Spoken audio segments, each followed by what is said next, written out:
Hello, everyone, and welcome to another round of CommerceIQ's Retail News Roundup. I'm Tim Campbell, CommerceIQ's Head of Industry Insights.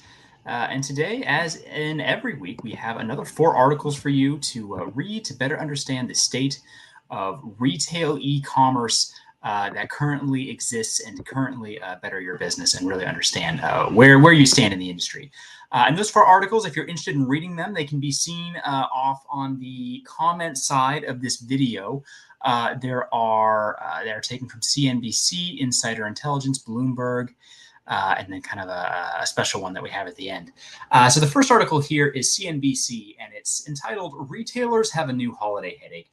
People Are Spending Their Money on Travel." And if you followed these, if you followed these news updates for a while, you'll realize that we keep a close eye, kind of a recession watch going, if you will, on what the status or what the future status will be of the economy. And actually, this is really interesting because while it was, I think, predicted a bit earlier that travel would kind of fall off after Labor Day, what's actually happened is that travel has continued. There's this revenge travel season that's caused by COVID, or kind of a rebound effect from COVID, where people can finally travel now, and they're doing that.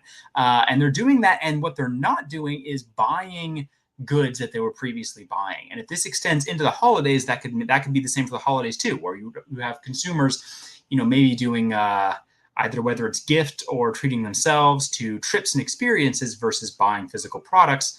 That could be bad for a lot of retailer brands and retailers as a whole. So keep a close eye on that. This is a really interesting trend that we're watching. And of course, it plays into the larger commentary around, will there be a proper recession? And if so, how deep will it be and how long will it last? And this is kind of adding further fuel to the fire that a recession, at least affecting consumer goods, could be possible. It looks like consumers are spending through what they have. It's not sustainable.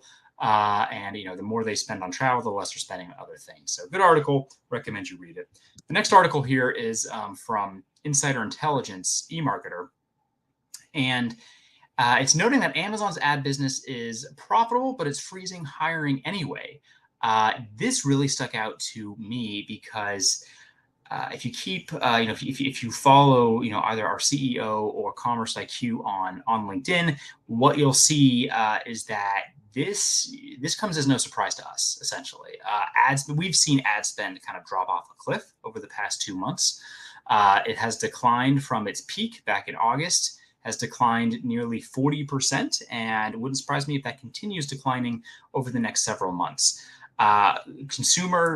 Brands are pulling back on advertising spend. They want to spend less than they have been spending recently. That is especially notable considering that up until then, up until halfway through the year, ad spend had been growing significantly, actually.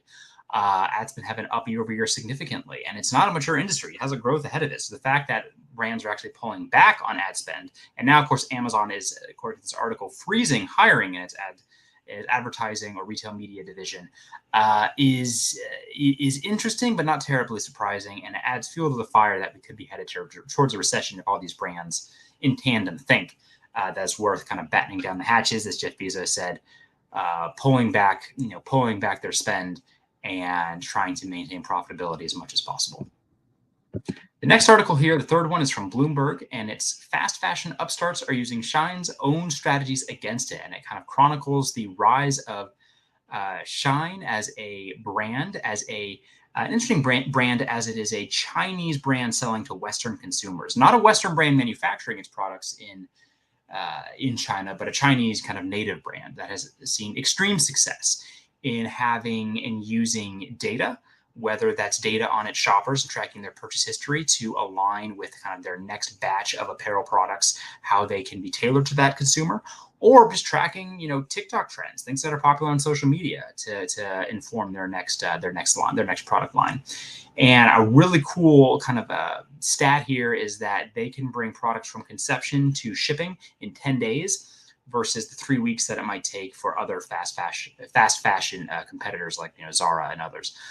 So they just take that whole model to a whole new level. And I really like this article because it gets at the heart of what lies the success of retail, which is customer obsession. And the latest iteration of that is using data as fast and as powerfully as you possibly can. And they're a really good example of doing that. So great article to read and kind of see how they have succeeded over the past several years. And also how their competitors have a big road ahead of them or a long road ahead of them if they want to, unseat their dominance. Final article here is from Euractiv, not necessarily one of these outlets that would typically track, but it focuses on the EU, and it's that the EU readies new law to cut packaging waste from e-commerce. And this is interesting because, again, it's that focus on efficiency, which we're seeing, rise up again and again within the industry. Perhaps for a different reason, more sustainability concerns versus cost-cutting concerns. But there's a lot of room for those two to dovetail. Sustainability and cost-cutting go hand in hand in reducing waste. And it's also interesting because, what happens in Europe can sometimes lead to U.S. changes as well. I mean, if you consider how Apple is likely to introduce the USB-C charging port on its future devices in response to a law from the EU, Apple's likely to introduce that globally. So this could also be something that occurs, practices that are introduced in the U.S. as well, perhaps faster than they otherwise would be because of the U.S. instituting laws against e-commerce waste. That wraps us up for today. Those are our four articles. If you want to read them, they're in the comments. And check us out. Every week we do this. The 4 articles you need to read to understand retail e-commerce and better understand how your business is situated within it. And also, I'd encourage you to check out our live stream that we're running this Thursday at noon Eastern, 9 a.m. Pacific. We have different topics, kind of little mini deep dives on topics related to retail e-commerce. Every week or every other week. So check that out. And until then, have a great rest of your week.